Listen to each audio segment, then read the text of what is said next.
Friday's jobs numbers and the future of the middle class. We'll look at a new report from the True Cost of Living Coalition. Also, what iconic image of New York City might we represent in our green space window? Artist Katie Mers is working on an installation and is open to ideas from you. She'll take your calls. The Brian Lehrer Show, weekdays at 10 a.m. on WNYC.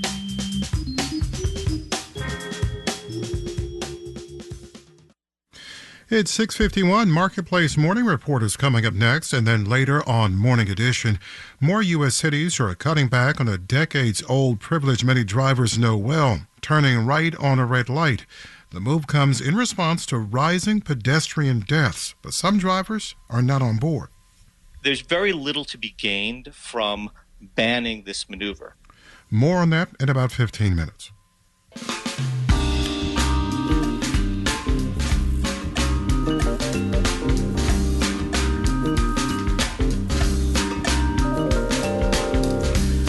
Oh, what a beautiful morning. 64 and sunny with a slight breeze out there. Mostly sunny today and 77 with a slight wind. And then cool again tonight down to the lower 60s in the city. Tomorrow mostly sunny and 78. You'll notice as we go along the week here, the temperatures will rise all the way to the 90s by Friday. 64 and sunny now. It's 6:52.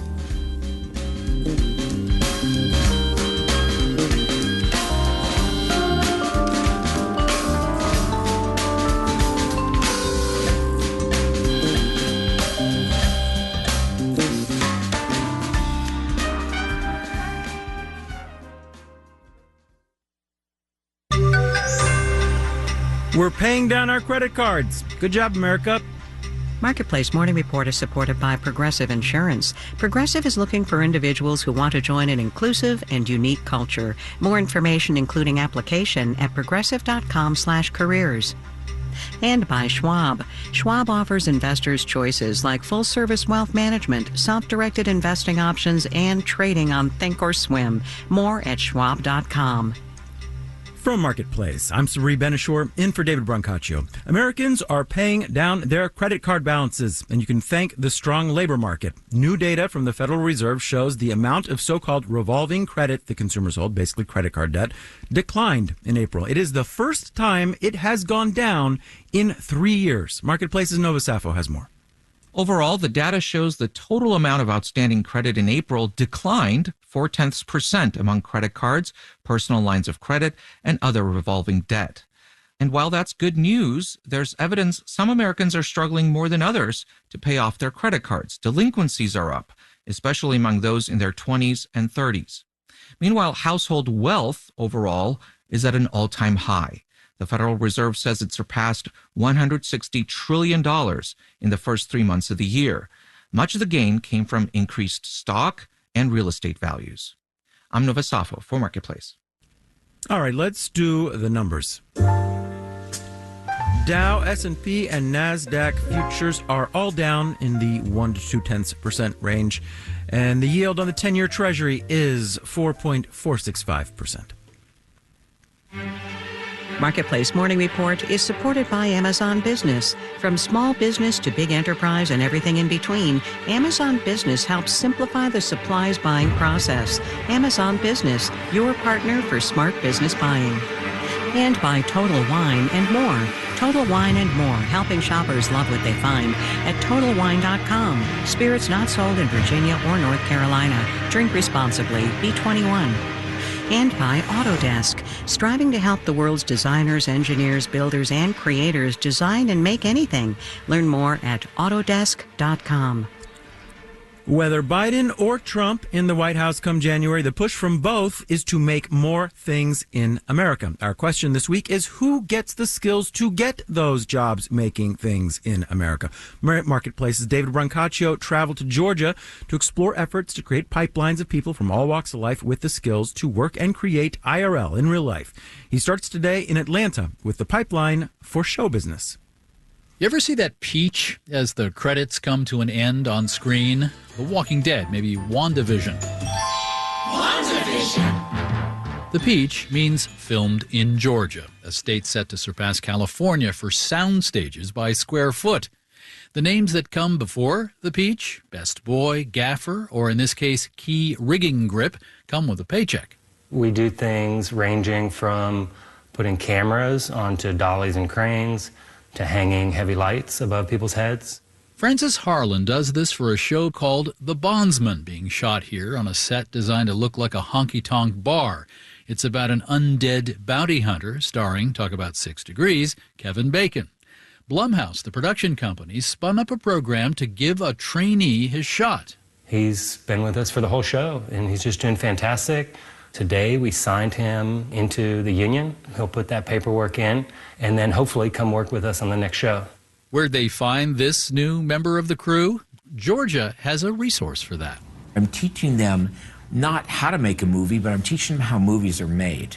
Scott Votaw is Assistant Vice Chancellor of the University System of Georgia, who oversees the Georgia Film Academy, a training network paid for by the state and connected to more than 30 Georgia schools and colleges. Want to be a director or write for the screen? Regular colleges have full master's programs for that.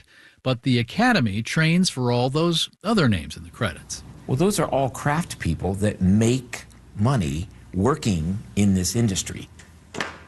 3 student filmmakers are pulling up floor tiles from a whitewashed movie set on one of the Georgia Film Academy sound stages. Ashlyn Henderson, a student at the University of Georgia, needed craft people to help her shoot her big master's project, a sci-fi film called Do Not Go Gentle. The Academy had a crew of apprentices trained up, ready to go. Which was phenomenal. And this set we repurposed said it was a Stranger Things room. You know, the famous show, Stranger Things. And meet 29-year-old Samuel Wakina. Undergrad, he did economics, but it left him cold. With no film experience, he entered the Academy's program, which got him interning for a real show. It goes well, but Sam thinks it's a one-time deal. Wrong. The best boy calls me, Sam, where the hell are you? I'm like, what do you mean? My internship's over. The internship's done. Well, you're hired. I was like, all right, I'll make my way to set. Sam's folks would have preferred the econ route, but that changed when he took his mom to the Atlanta premiere of Black Panther: Wakanda Forever. Show them who we are.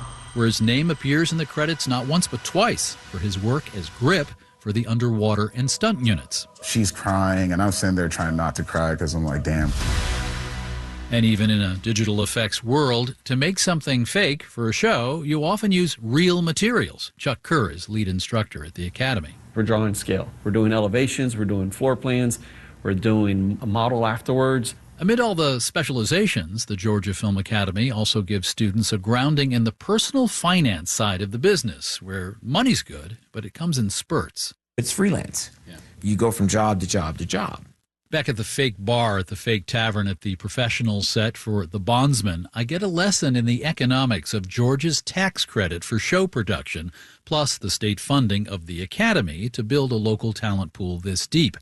The lesson comes from Eric Olson, the showrunner. When you couple a local available crew base with a tax credit, you make yourself very competitive against other regions that might have tax credits, but not a crew base, or a crew base, but not a tax credit. The tax credit cost Georgia $1.3 billion last year, and lawmakers this year backed away from a bid to cap the amount. The film industry spent $4.1 billion in Georgia last year, but the return on investment of the tax credit remains controversial. Marketplace's David Brancaccio there reporting from Georgia. This special coverage has been produced with support from Autodesk. All the stories in our series, Jobs IRL in Real Life, will be at marketplace.org. In New York, I'm Sabri Benashor with the Marketplace Morning Report. From APM, American Public Media.